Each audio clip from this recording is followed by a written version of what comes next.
एक शहर में प्लेटफॉर्म के किनारे माणिक भीख मांग रहा था। वो आने जाने वाले से हाथ जोड़कर भीख मांगता था। कोई उसे कुछ पैसे देता तो कोई डांट कर भगा देता। एक दिन वहां से रवि गुजर रहा था। उसने रवि से भीख मांगी। रवि का एक छोटा सा सोशल मीडिया अकाउंट था जिसमें उसके कुछ हजार फॉलोअर्स थे। अरे भाईजान भाईजान, कुछ खाने को दे दीजिए। जाओ जाओ अपना काम करो।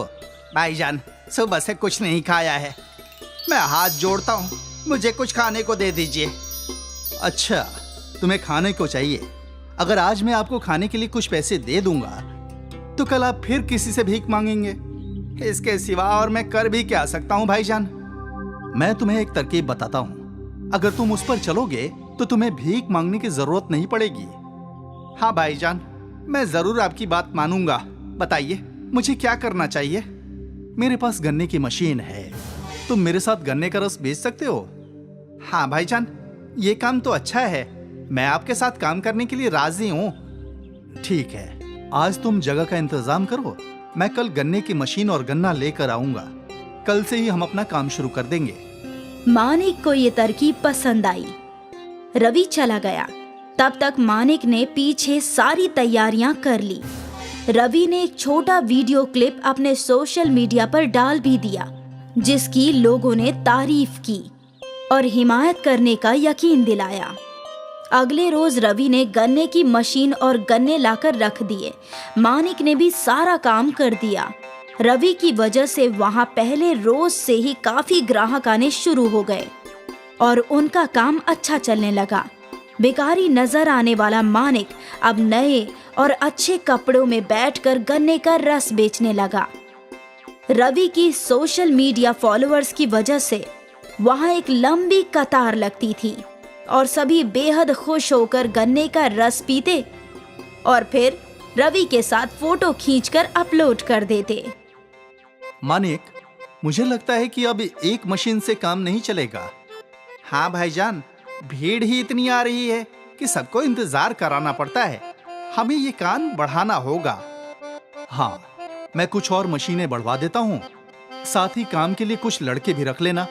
हाँ ठीक है भाईजान, हम रख लेंगे। रवि ने नई मशीन मंगवाई और बैठने के लिए बेहतर इंतजामात किए। साथ ही काम करने के लिए 2 लड़के भी रख दिए। मैंने ये काम करवा दिया है। मैं कुछ रोज के लिए शहर से बाहर जा रहा हूँ, तुम सारा काम अच्छे से संभाल लेना। यकीनन, फिक्र मत कीजिए भाईजान, मैं सब संभाल लूंगा। तुम जानते हो मानिक कि मैं यहाँ तक कैसे पहुँचा? भाईजान, आप तो नेक दिल हैं। नहीं नहीं, ऐसा कुछ नहीं है, मैं कोई नेक दिल वेक दिल नहीं। भाईजान, आप यहाँ तक कैसे पहुँचे? पहले भी मैं गन्ने का रस बेचता था, लेकिन मेरे हाथ में फोन आया और मैंने उसका सही इस्तेमाल किया, जिसके बाद मैं इतना मशहूर हो गया। फिर गन्ने का रस, हाँ, जब मैंने वीडियोस बनाने शुरू किए तो गन्ने का रस बेचने का वक्त ही नहीं मिलता था और मैंने ये बंद कर दिया। लेकिन अब मैं इसे चला नहीं पा रहा था, लेकिन अब तुम आ गए हो तो मेरा ये काम भी चल जाएगा। हाँ भाईजान, मैं इसे अच्छे से चलाऊंगा, पूरी ईमानदारी से चलाऊंगा, आपकी शोहरत ऐसे ही बनाए रखूंगा, आपके नाम से ही गन्ने का रस बिकेगा। अरे नहीं नहीं, तुम इस दुकान को अच्छे से चलाना, बाकी तो मैं संभाल ही लूंगा। मैं तुम्हें हर माह तनख्वाह दूंगा। भाईजान, आपने तो मुझे सड़क से उठाकर मेरी जिंदगी बदल दी। रवि ने ये वीडियो भी शूट किया और सोशल मीडिया पर अपलोड कर दिया। मानिक ही अब सारा काम देख रहा था। रोजाना के गन्ने की कमाई देखकर मानिक को ये ख्याल आया, रोजाना इतने पैसे की कमाई होती है और मुझे तो इनमें से तनख्वाह के नाम पर कुछ पैसे ही मिलेंगे। अब मुझे कुछ और करना होगा। मैं यहाँ मुलाजिम बनकर नहीं रह सकता, मुझे पैसे कमाकर अमीर बनना है। मानिक के मन में लालच आ गया और उसने लालच को बढ़ा भी लिया। मानिक ने सबसे कबल गन्ने के रस में पानी मिलाना शुरू किया। आए खादिम, गन्ने के रस में ज्यादा से ज्यादा पानी मिलाओ। हमें 1 गिलास रस में 3 गिलास बनाकर बेचना होगा, तभी कुछ मुनाफा कमाएंगे। मालिक, ये तो गलत है ना? कोई हमारे पास यकीन और प्यार की वजह से आ रहा है और हम वो यकीन तोड़ रहे हैं। तो नौकर है और नौकर बनकर रह। ज्यादा जबान चलाई तो नौकरी से निकाल दूंगा। माफ कीजिए मालिक। इस तरह मानिक गन्ने के रस में मिलावट करके लोगों को बेवकूफ बनाने लगा, क्योंकि लोग रवि के नाम से वहां आ रहे थे और वहां रस पीकर सोशल मीडिया पर फोटो अपलोड करने का एक अलग ही क्रेज था। लेकिन ये ज्यादा दिन तक नहीं चल सकता था। एक रोज एक शख्स, अरे मानिक जी, आजकल गन्ने के रस में पहले जैसा मजा नहीं है। ये कैसे बदल दिया आपने? अब ये गन्ने मैं थोड़ी ना उगाता हूँ और ना ही इसके अंदर चीनी घोल सकता हूँ।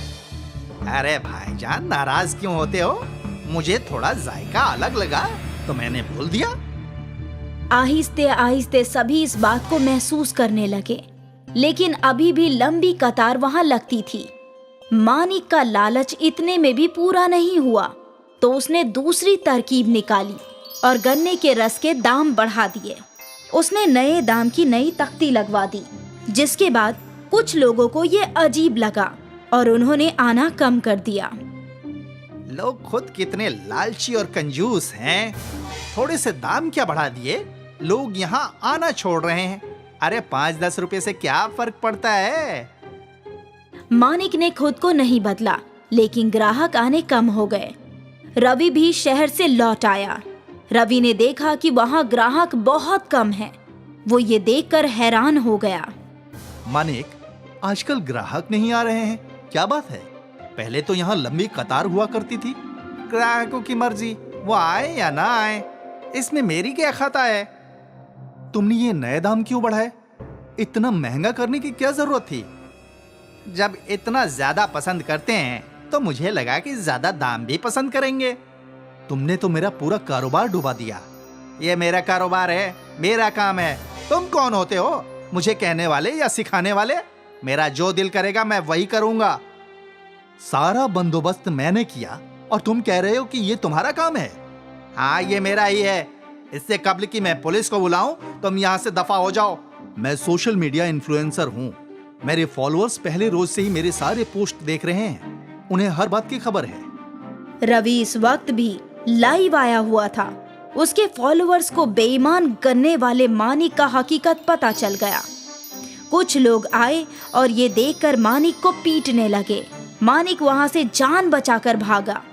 रवि ने वो दुकान वहां रहने वाले दोनों लड़कों के हवाले कर दिया और वो दोनों उसे अच्छे से चलाने लगे। मैं तुम दोनों को ये दुकान सुपुर्द कर रहा हूँ, लेकिन तुम लोग इसे ईमानदारी से चलाना। हम दोनों इसे पूरी ईमानदारी से चलाएंगे। दोनों ने रवि को यकीन दिलाया और पूरी ईमानदारी से दुकान चलाने लगे। रवि के सारे फॉलोअर्स दुकान पर वापस आने लगे। आहिस्ते आहिस्ते काम बढ़ गया और सब पहले जैसा हो गया।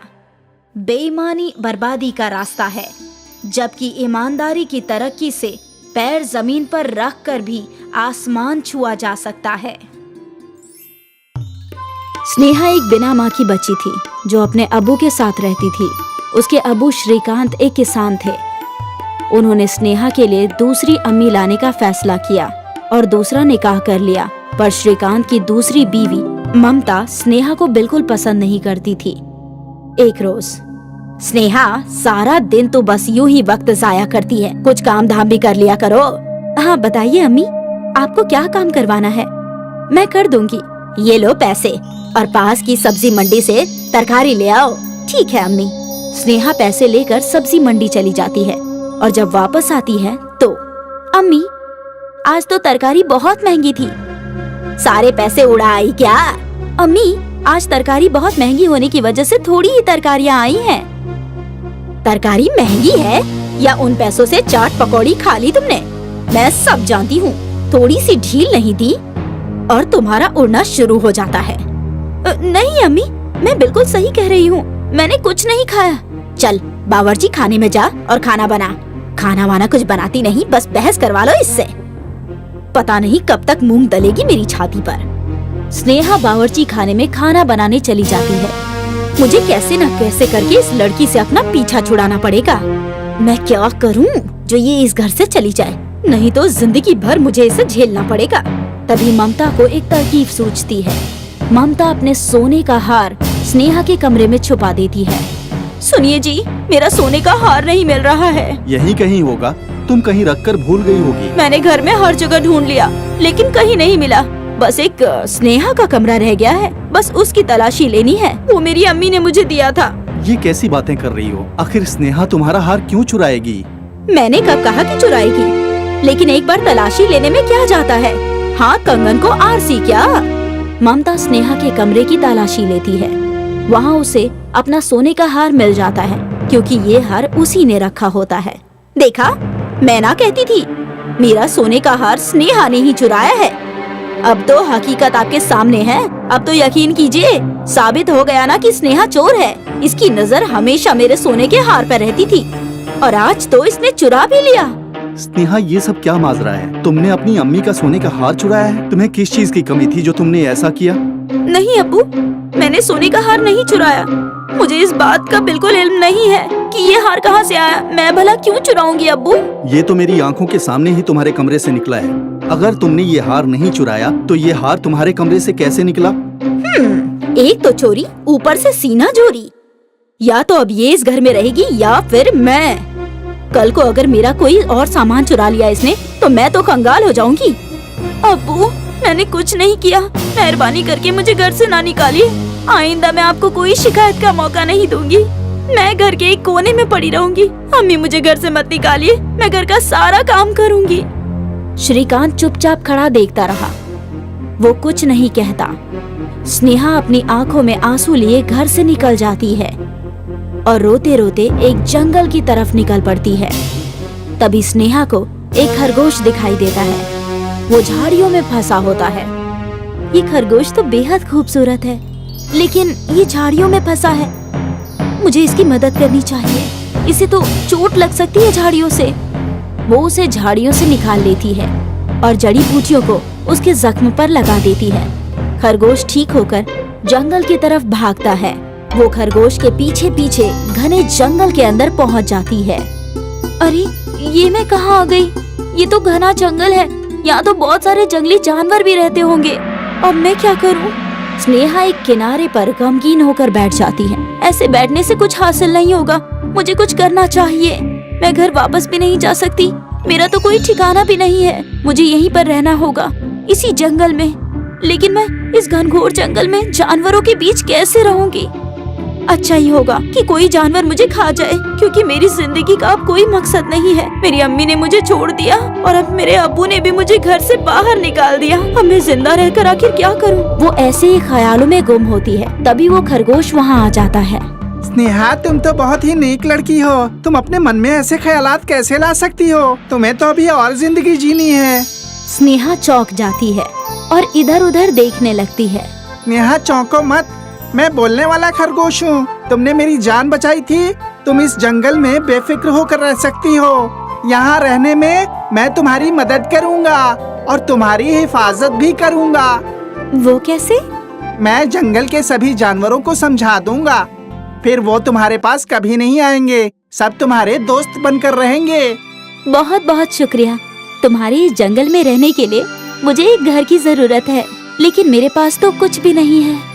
इसमें मैं तुम्हारी मदद कर सकता हूँ। यहाँ पास में बहुत सारे गन्ने उगे हुए हैं। तुम उन्हीं से अपना घर बना सकती हो। जाओ, एक मजबूत और खूबसूरत घर बना लो। स्नेहा को ये बहुत अच्छा लगता है। वो उन गन्नों को तोड़कर ले आती है और उनसे बेहद खूबसूरत घर बनाती है। साथ ही नहाने के लिए एक स्विमिंग पूल भी बनाती है, जो बेइंतहा खूबसूरत होता है। उसके गन्नों के बने इस घर से जंगल में एक रौनक सी आ जाती है। ये तो बेइंतहा खूबसूरत घर बना है, सारे घरों से बढ़िया। वो उस घर में रहने लग जाती है। जंगल के सभी जानवर उसकी मदद करते हैं। एक दिन एक शिकारी शिकार करने वहाँ आ जाता है और उसे वो घर दिखाई देता है। ये घर तो बेइंतहा खूबसूरत है। ये मेरा घर है। मैं शिकार खेलते खेलते बहुत थक गया हूँ। क्या मैं इस घर में थोड़ी देर आराम कर सकता हूँ? जी जरूर, क्यों नहीं। शिकारी वहाँ कुछ देर आराम करता है और फिर शहर में जाकर सबको गन्ने के घर के बारे में बताता है। अब तो उसके गन्नों का घर बहुत मशहूर हो जाता है। और वहाँ पर कुछ साया भी आने लगते हैं, जिससे स्नेहा की कुछ कमाई भी हो जाती है। स्नेहा अब उस जंगल के घर में जंगल के जानवरों के साथ हंसी खुशी रहने लगती है। स्नेहा एक बिना माँ की बच्ची थी जो अपने अब्बू के साथ रहती थी। उसके अब्बू श्रीकांत एक किसान थे। उन्होंने स्नेहा के लिए दूसरी अम्मी लाने का फैसला किया और दूसरा निकाह कर लिया। पर श्रीकांत की दूसरी बीवी ममता स्नेहा को बिल्कुल पसंद नहीं करती थी। एक रोज, स्नेहा सारा दिन तो बस यूं ही वक्त जाया करती है, कुछ काम धाम भी कर लिया करो। हाँ बताइए अम्मी, आपको क्या काम करवाना है? मैं कर दूंगी। ये लो पैसे और पास की सब्जी मंडी से तरकारी ले आओ। ठीक है अम्मी। स्नेहा पैसे लेकर सब्जी मंडी चली जाती है और जब वापस आती है तो अम्मी, आज तो तरकारी बहुत महंगी थी। सारे पैसे उड़ा आई क्या? अम्मी, आज तरकारी बहुत महंगी होने की वजह से थोड़ी ही तरकारियाँ आई हैं। तरकारी महंगी है या उन पैसों से चाट पकौड़ी खा ली तुमने? मैं सब जानती हूँ। थोड़ी सी ढील नहीं दी और तुम्हारा उड़ना शुरू हो जाता है। नहीं अम्मी, मैं बिल्कुल सही कह रही हूँ। मैंने कुछ नहीं खाया। चल बावर्ची खाने में जा और खाना बना। खाना वाना कुछ बनाती नहीं, बस बहस करवा लो इससे। पता नहीं कब तक मूंग दलेगी मेरी छाती पर। स्नेहा बावर्ची खाने में खाना बनाने चली जाती है। मुझे कैसे न कैसे करके इस लड़की से अपना पीछा छुड़ाना पड़ेगा। मैं क्या करूं जो ये इस घर से चली जाए, नहीं तो जिंदगी भर मुझे इसे झेलना पड़ेगा। तभी ममता को एक तरकीब सूझती है। ममता अपने सोने का हार स्नेहा के कमरे में छुपा देती है। सुनिए जी, मेरा सोने का हार नहीं मिल रहा है। यही कहीं होगा, तुम कहीं रखकर भूल गई होगी। मैंने घर में हर जगह ढूंढ लिया लेकिन कहीं नहीं मिला। बस एक स्नेहा का कमरा रह गया है, बस उसकी तलाशी लेनी है। वो मेरी अम्मी ने मुझे दिया था। ये कैसी बातें कर रही हो? आखिर स्नेहा तुम्हारा हार क्यों चुराएगी? मैंने कब कहा कि चुराएगी, लेकिन एक बार तलाशी लेने में क्या जाता है। हाँ, कंगन को आरसी क्या? ममता स्नेहा के कमरे की तलाशी लेती है। वहाँ उसे अपना सोने का हार मिल जाता है, क्योंकि ये हार उसी ने रखा होता है। देखा, मैं ना कहती थी, मेरा सोने का हार स्नेहा ने ही चुराया है। अब तो हकीकत आपके सामने है। अब तो यकीन कीजिए, साबित हो गया ना कि स्नेहा चोर है। इसकी नजर हमेशा मेरे सोने के हार पर रहती थी और आज तो इसने चुरा भी लिया। स्नेहा, ये सब क्या माजरा है? तुमने अपनी अम्मी का सोने का हार चुराया है? तुम्हें किस चीज की कमी थी जो तुमने ऐसा किया? नहीं अब्बू, मैंने सोने का हार नहीं चुराया। मुझे इस बात का बिल्कुल इल्म नहीं है कि ये हार कहाँ से आया। मैं भला क्यों चुराऊंगी अब्बू? ये तो मेरी आंखों के सामने ही तुम्हारे कमरे से निकला है। अगर तुमने ये हार नहीं चुराया तो ये हार तुम्हारे कमरे से कैसे निकला? एक तो चोरी, ऊपर से सीना जोरी। या तो अब ये इस घर में रहेगी या फिर मैं। कल को अगर मेरा कोई और सामान चुरा लिया इसने तो मैं तो कंगाल हो जाऊंगी। अब्बू, मैंने कुछ नहीं किया। मेहरबानी करके मुझे घर से ना निकालिए। आइंदा मैं आपको कोई शिकायत का मौका नहीं दूंगी। मैं घर के एक कोने में पड़ी रहूंगी। अम्मी, मुझे घर से मत निकालिए। मैं घर का सारा काम करूंगी। श्रीकांत चुपचाप खड़ा देखता रहा। वो कुछ नहीं कहता। स्नेहा अपनी आंखों में आंसू लिए घर से निकल जाती है और रोते रोते एक जंगल की तरफ निकल पड़ती है। तभी स्नेहा को एक खरगोश दिखाई देता है। वो झाड़ियों में फंसा होता है। ये खरगोश तो बेहद खूबसूरत है, लेकिन ये झाड़ियों में फंसा है। मुझे इसकी मदद करनी चाहिए। इसे तो चोट लग सकती है झाड़ियों से। वो उसे झाड़ियों से निकाल लेती है और जड़ी बूटियों को उसके जख्म पर लगा देती है। खरगोश ठीक होकर जंगल की तरफ भागता है। वो खरगोश के पीछे पीछे घने जंगल के अंदर पहुंच जाती है। अरे, ये मैं कहाँ आ गई? ये तो घना जंगल है। यहाँ तो बहुत सारे जंगली जानवर भी रहते होंगे। अब मैं क्या करूँ? स्नेहा एक किनारे पर गमगीन होकर बैठ जाती है। ऐसे बैठने से कुछ हासिल नहीं होगा। मुझे कुछ करना चाहिए। मैं घर वापस भी नहीं जा सकती। मेरा तो कोई ठिकाना भी नहीं है। मुझे यहीं पर रहना होगा, इसी जंगल में। लेकिन मैं इस घनघोर जंगल में जानवरों के बीच कैसे रहूंगी? अच्छा ही होगा कि कोई जानवर मुझे खा जाए, क्योंकि मेरी जिंदगी का अब कोई मकसद नहीं है। मेरी अम्मी ने मुझे छोड़ दिया और अब मेरे अब्बू ने भी मुझे घर से बाहर निकाल दिया। अब मैं जिंदा रहकर आखिर क्या करूं? वो ऐसे ही ख्यालों में गुम होती है। तभी वो खरगोश वहाँ आ जाता है। स्नेहा, तुम तो बहुत ही नेक लड़की हो। तुम अपने मन में ऐसे ख्यालात कैसे ला सकती हो? तुम्हें तो अभी और जिंदगी जीनी है। स्नेहा चौंक जाती है और इधर उधर देखने लगती है। नेहा चौंको मत, मैं बोलने वाला खरगोश हूँ। तुमने मेरी जान बचाई थी। तुम इस जंगल में बेफिक्र होकर रह सकती हो। यहाँ रहने में मैं तुम्हारी मदद करूँगा और तुम्हारी हिफाजत भी करूँगा। वो कैसे?